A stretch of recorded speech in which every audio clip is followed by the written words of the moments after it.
So forage quality is going to be a big factor.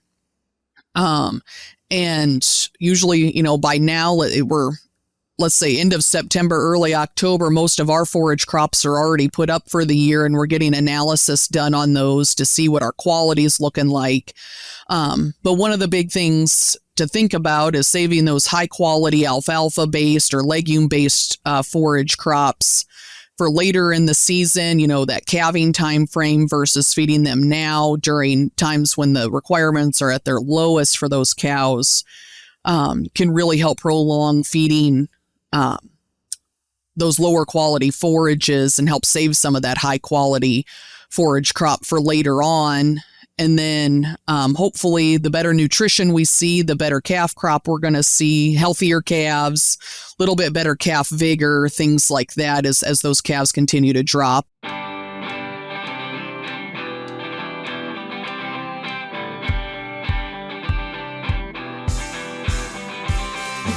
Welcome to the Feed Science Podcast. I'm the host, Ron Hollenbeck. Our guest today is Dr. Megan Van Emon from Montana State University. Welcome, Megan. Well, thanks for having me. If you would, please give some background, your work history, and review what you want to talk about today. Oh, well, that's kind of a long question there, but so I originally grew up in Northeast Indiana, real small farm out in the country, and did the 4-H thing for 10 years, and beef cattle, sheep, goats, rabbits, I guess what have you. And then went to Purdue thinking I would want to be a veterinarian, and discovered some research in my undergraduate field, and decided veterinary school was not for me, and went to graduate school for ruminant nutrition, worked primarily with sheep and cattle, and then moved to North Dakota State University to do my doctorate in ruminant nutrition again with sheep and cattle, and did about 1.5 years at Iowa State University as a postdoc, working with feedlot nutrition and mineral nutrition. And then this job came available here in Montana, in Miles City at a research center, and decided that was kind of where I wanted to go, and became an extension beef cattle specialist in 2014 here. And I guess maybe still going strong, some days more than others, but we're still here and enjoying it, and definitely liking the research center lifestyle and research. Good. Thank you. Evonik Animal Nutrition is committed to ensure food security and safety while reducing the ecological footprint of animal farming.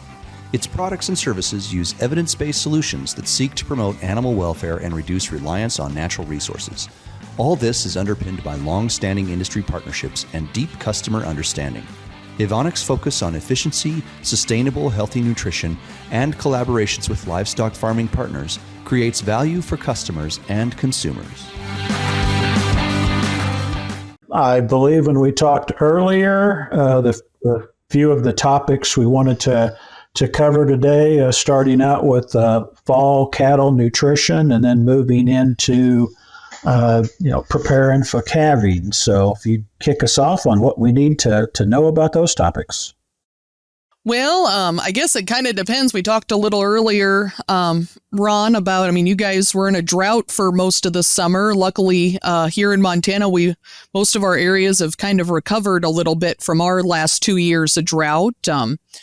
And so fall nutrition becomes a little bit more important, I think, as we're preparing for the winter. And unfortunately, I guess it just kind of depends on which weather pattern you want to read on how the winter's going to go for us. I've heard anywhere from we're supposed to be really mild, a little bit warmer, less snow, to it's going to be extremely cold and really snowy. So fall nutrition can play a pretty big role in that, and getting your calves weaned, but also getting your cows ready to go for those winter months, and hopefully getting ready for calving season again next year. So that's the big question, is what's the winter going to do for us? And unfortunately, it's one of those you don't look too far out in the forecast and everything, maybe a week out, and hopefully you're seeing some good temperatures, but we're always preparing for some of the worst winters we can see up here.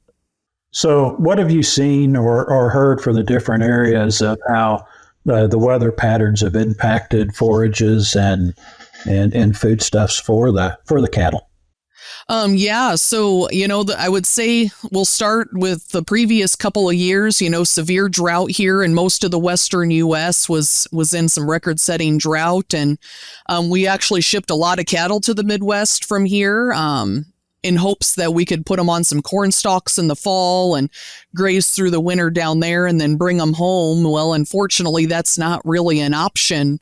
For some of those producers, as that drought lengthened up here. And unfortunately, that option actually, if you have to do that, is kind of dwindling for the Midwest folks right now because, Nebraska, severe drought, they aren't going to have a huge crop to send those cattle to anymore. So they're going to be hurting just like we were. And so it becomes incredibly important for those harvested forages that you're going to have to start feeding earlier in the season than we normally would. We hope to keep prolonged grazing going through the winter months, but as I'm sure you guys know too, snowfall can really impact that grazing factor out on pasture, even in some of those corn residues and things like that. So I guess I just kind of like to hope that we're going to have a better winter and we're going to be able to stockpile some forage this year and be able to keep those cows grazing a little bit longer, at least up in our area. But in the Midwest, unfortunately, I think we're going to have to start seeing some increased harvested forages being fed earlier in the season just based on the drought. Have you seen or heard of any issues with the hay crop in different parts of the country and how that may impact the cattle throughout the winter months? Yeah, and then, it depends on where you were, in the Midwest months, I know their forage crop was down, hay crop specifically. So they're seeing some issues there, and we're probably going to see some lower yields on some of that harvested grains and things like that from the drought. Up here, I honestly don't want to complain based on how our drought was the last couple of years. We've had a pretty good moisture year up here in Montana in a lot of parts and had a really good hay crop. So hopefully we can help maybe repay some of the benefits we received from the Midwest the last couple of years with their hay being trucked up here, and maybe we can help out and get some hay trucked down to those folks that are suffering this year. Sure. Yep.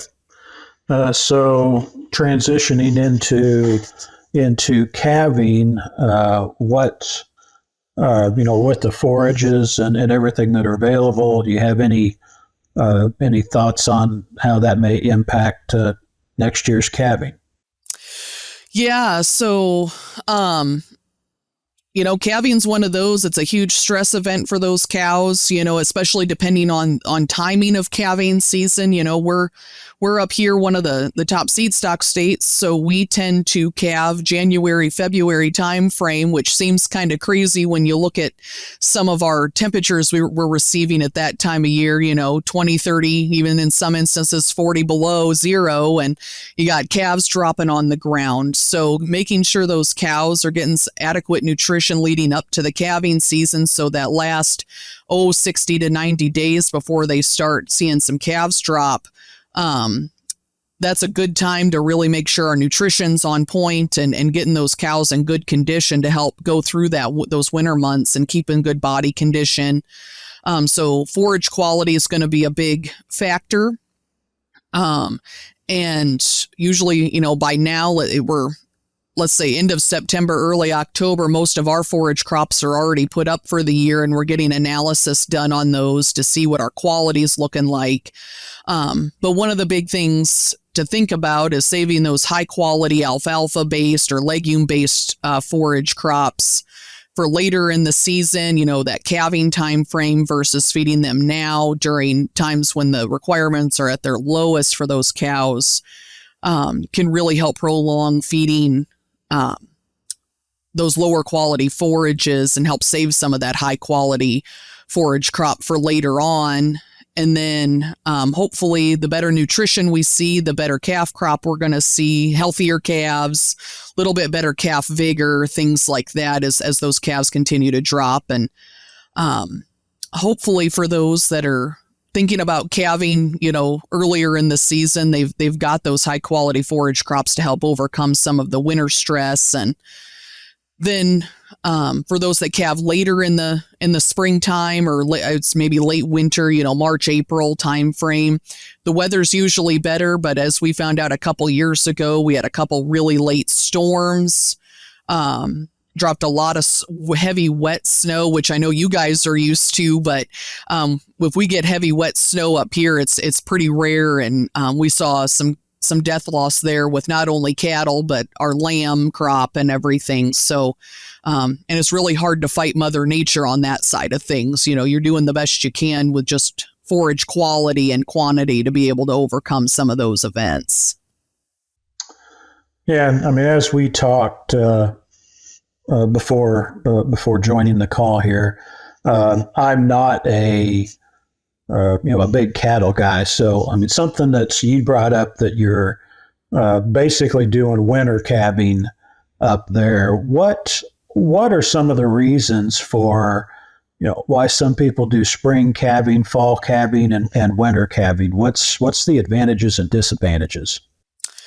Oh, well, it's pretty unique to each situation. I think, those that are targeting that January, February time frame are those seed stock guys, the purebred guys, that are focusing on those bull sales and things like that, getting that bull crop.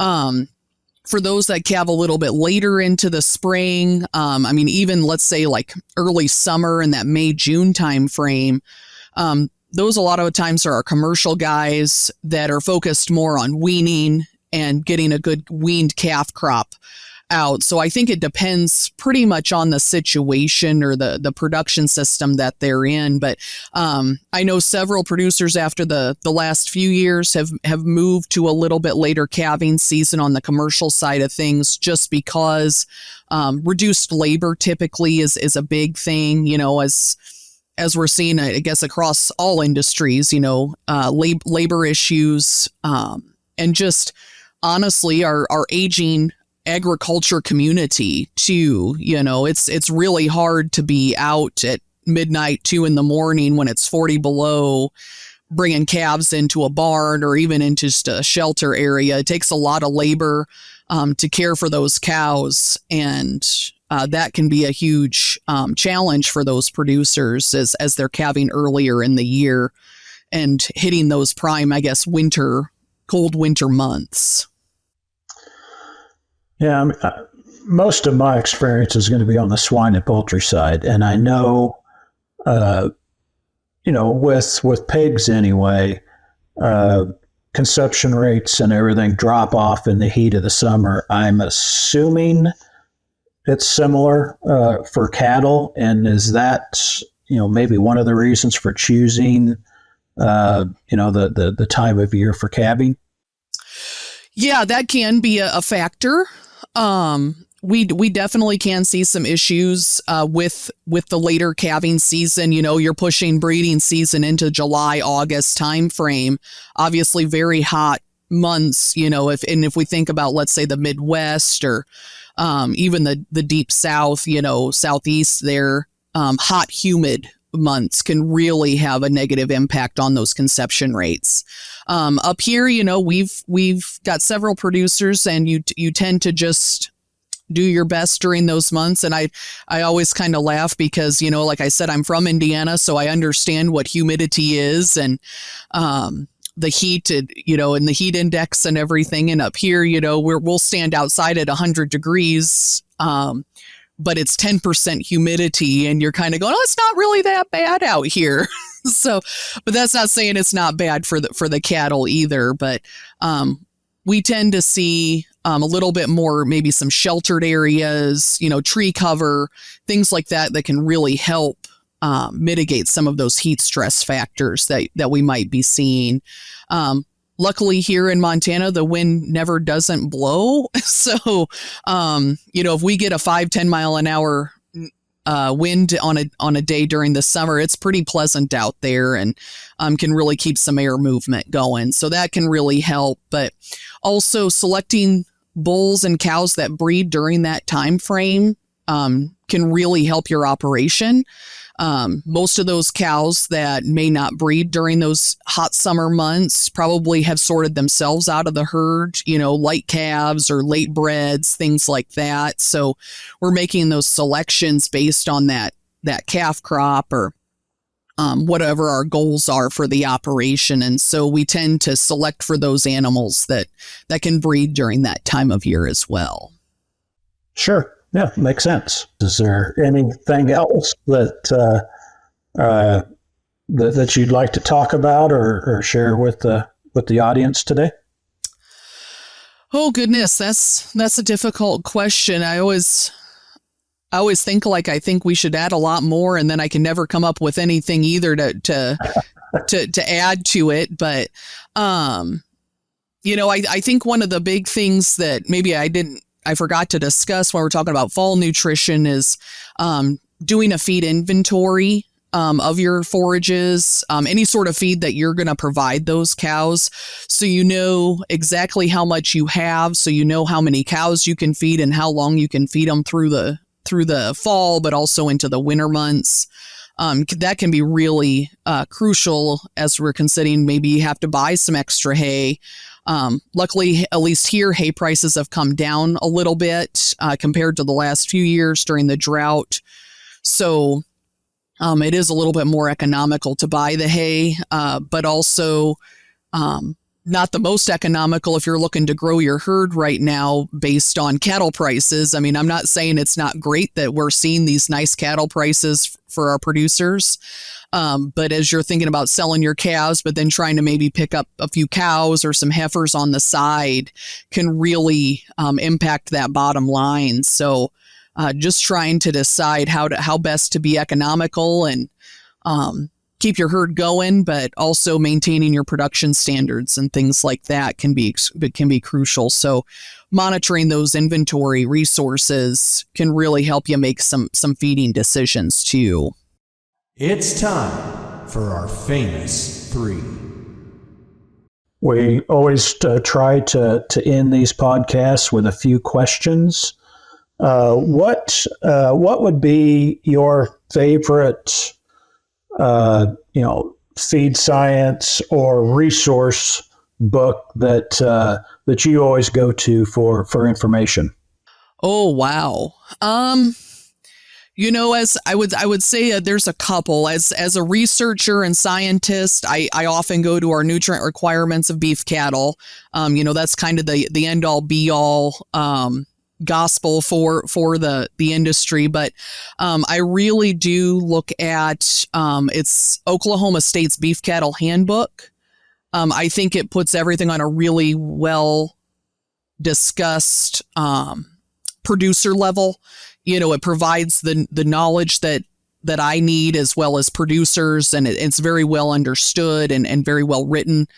So I tend to look at that quite a bit. It puts everything on, we all talk about the metric system for the science side of things. And then we're trying to convert everything to pounds for producers, and because we feed everything on pounds. So I like that handbook just because it puts everything on a producer level and helps put everything on pounds and just what is needed. So those are probably my two big go-to books that I look at when I'm thinking beef cattle production. Sure. Good. Now here's a wide open question. Oh, goodness. Outside of agriculture, what's your go-to resource of, a book or anything that has, impacted you or motivated you in the past? Oh, wow. That's a wide open question. I should have prepped you for that, but probably the most recent. So I'm located here at USDA Fort Keogh in Miles City, and we try to do a book club in the winter times, on leadership and things. probably the most recent that I guess was a really good read for me was a book called Extreme Ownership. It's Jocko Willenick. I think that's his last name.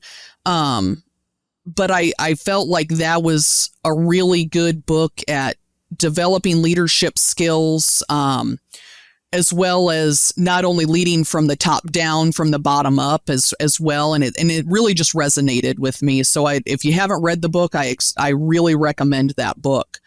They have another one out and I just haven't been able to get to it yet. There's it's two authors but they're, I believe, ex-Navy SEALs. So, and they talk a lot about their experiences and how to better interact with everyone around you in your not only management group, but just your colleagues and in a professional way as well. So I really enjoyed that book. Good. Thank you. Last question. In your opinion, in the agriculture sector, cattle sector, what sets people apart, those who are successful versus those who are less successful? What traits or whatever comes to mind? Ooh, another doozy here.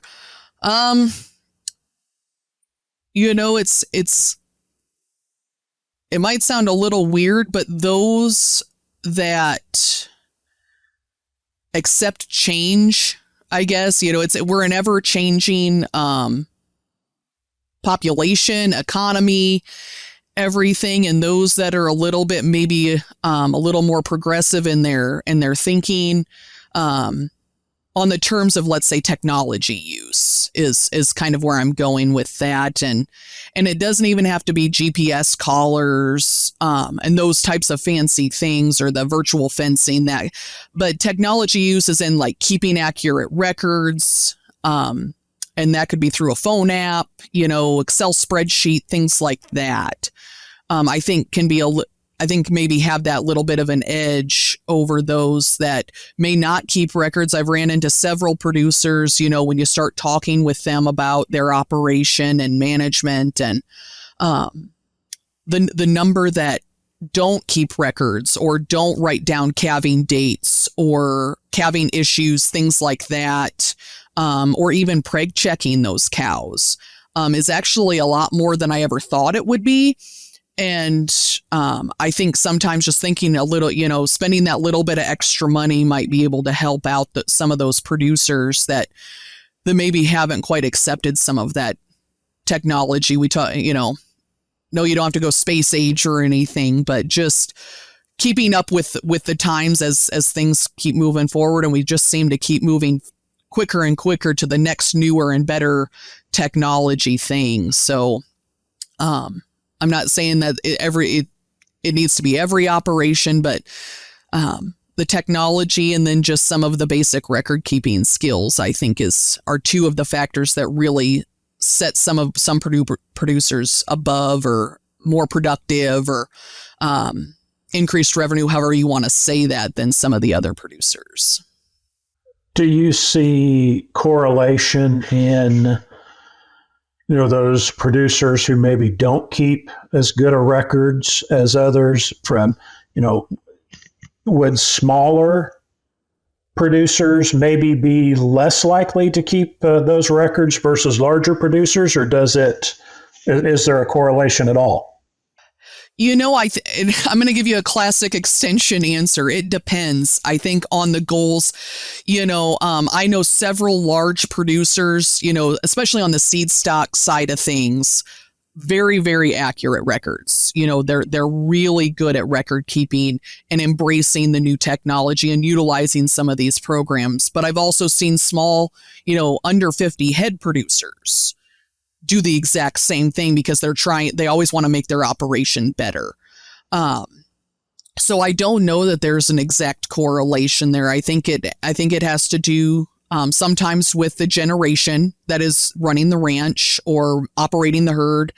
And sometimes it doesn't. I mean, I've seen younger folks, be less adaptable to technology than some of our older generation is.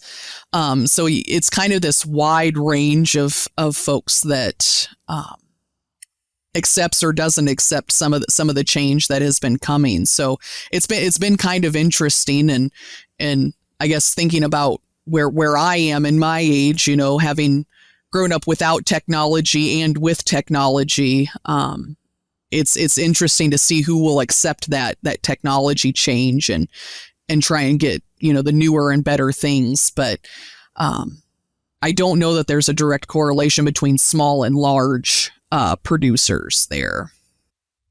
Well, and given my age, I can certainly relate to, when I was in high school, we didn't even have computers. So learned all of that after getting out into the real world, so to speak. So I can certainly understand, hesitation, but I would agree that, probably if you're going to be successful long term, whether, it's intimidating to implement some of those newer technologies, it pretty much needs to be done if you're going to be successful into the future. And as the next generation takes over these farms, I know I've seen it just from the row crop side of things.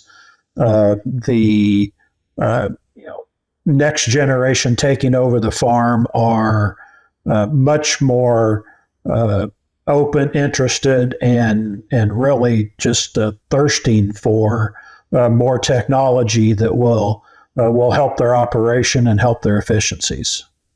Mm-hmm.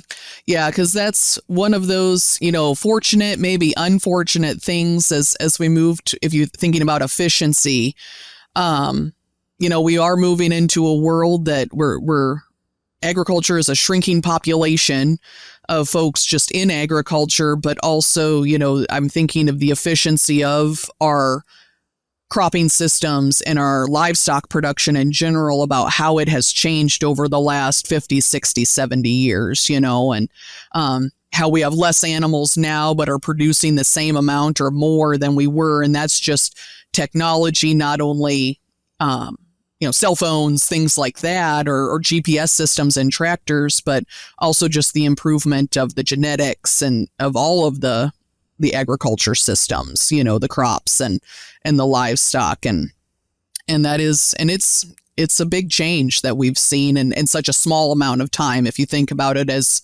on let's say the length of human evolution, or however you want to say it, from, the 1800s till now. So. Mm-hmm. Yep. Very true.